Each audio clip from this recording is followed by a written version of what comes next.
নমস্কার বন্ধুরা, আমি বিভাস আর আপনারা দেখছেন বিভাস ব্লগস। এই ভিডিওতে আমি তোমাদেরকে দেখাবো ইউনিভার্সিটি গ্র্যান্ট কমিশন তারা যে ন্যাশনাল স্কলারশিপ দেয় যারা পোস্ট গ্র্যাজুয়েট স্টুডেন্ট তাদের জন্য। তো সেখানে তোমরা যারা যারা অ্যাপ্লাই করেছিলে, তোমরা কলেজ থেকে বা ইউনিভার্সিটির তরফ থেকে যদি তোমরা পোস্ট গ্র্যাজুয়েট করো এবং সেখান থেকে যদি অ্যাপ্লাই করে থাকো, তাহলে তোমাদের যে সিলেকশান সেটার নোটিফিকেশান তারা দিয়েছে। কারা কারা সিলেক্ট হয়েছো সেটা দেখার জন্য অবশ্যই ভিডিওটিকে তোমরা পুরো দেখবে। আমি এই ভিডিওর মাধ্যমে তোমাদেরকে সমস্ত বিষয়টি জানিয়ে দেব। এই নোটিশটি তারা দিয়েছে, এখানে পরিষ্কারভাবে বলা আছে যে national scholarship for post graduate studies, যার সংক্ষেপে NSPGS, সেটা ন্যাশনাল স্কলারশিপ পোর্টালের মাধ্যমে তোমরা অ্যাপ্লাই করেছিলে। সায়েন্সের স্টুডেন্ট হও বা হিউম্যানিটিস স্টুডেন্ট হও, তোমরা অ্যাপ্লাই করেছিলে। তো তাদেরই মেরিট লিস্ট তারা প্রকাশ করেছে, সেটা আমি তোমাদেরকে দেখিয়ে দেব। এই লিস্টটি হচ্ছে হিউম্যানিটিস ক্যান্ডিডেটদের জন্য, যেখানে আর্টসের সমস্ত সাবজেক্টের স্টুডেন্টদের মধ্যে থেকে এখানে সিলেক্ট করা হয়েছে। এখানে স্টেট আছে, তারপরে অ্যাপ্লিকেশন আইডি আছে, অ্যাপ্লিক্যান্টের নাম আছে, ইনস্টিটিউটের নাম আছে, কোন কোর্স থেকে অ্যাপ্লাই সে করেছে তার নাম আছে।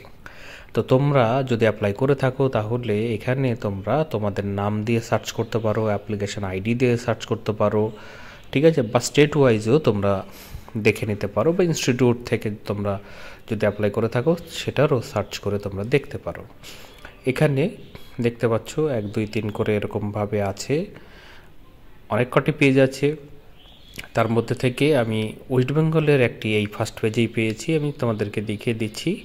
11 নম্বরে একটা ওয়েস্ট বেঙ্গলের ক্যান্ডিডেটকে এখানে তারা সিলেক্ট করেছে।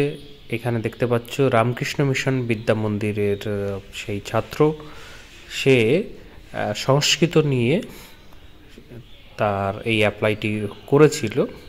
এবার মাস্টার অফ আর্টসের মধ্যে সংস্কৃতটি পড়ে, তো সেইটাই এখানে কিন্তু উল্লেখ করা হয়েছে।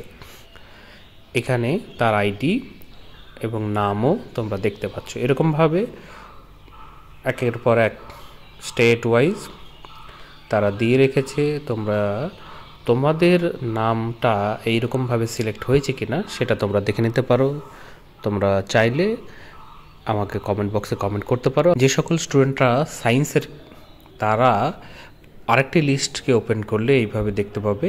এখানে মূলত MSCর যে সকল সাবজেক্টগুলো আছে তাদের এই লিস্টে স্থান দেওয়া হয়েছে। এখানে স্টেট ওয়াইজও দেখতে পারো, একই রকমভাবেই তাদের নাম দেখতে পারো, অ্যাপ্লিক্যান্টের আইডি দিয়েও দেখতে পারো। এখান থেকে তোমরা দেখবে, আমি ফার্স্ট লিস্টেই দেখো ওয়েস্ট বেঙ্গলের 2, 3 এবং 4 সিলেক্ট হয়েছে। তাদের যে ইনস্টিটিউট সেটা হচ্ছে খড়গপুর IIT, দুজনই ফিজিক্সের স্টুডেন্ট, সেটাও এখানে উল্লেখ করা হয়েছে। তোমরা এরকমভাবে দেখতে পারো। যদি কোথাও অসুবিধা হয় অবশ্যই কমেন্ট বক্সে কমেন্ট করবে, আমি সেখানে তোমাদেরকে বিষয় আরও তথ্য দিয়ে সাহায্য করব। তো ফ্রেন্ডস, এইভাবে তোমরা দেখতে পারো এবং পরবর্তীতে এরকম ভিডিও পাওয়ার জন্য আমার চ্যানেলটিকেও সাবস্ক্রাইব করে রাখো। তো বন্ধুরা, এই ভিডিওতে তাহলে এটুকুই। ধন্যবাদ।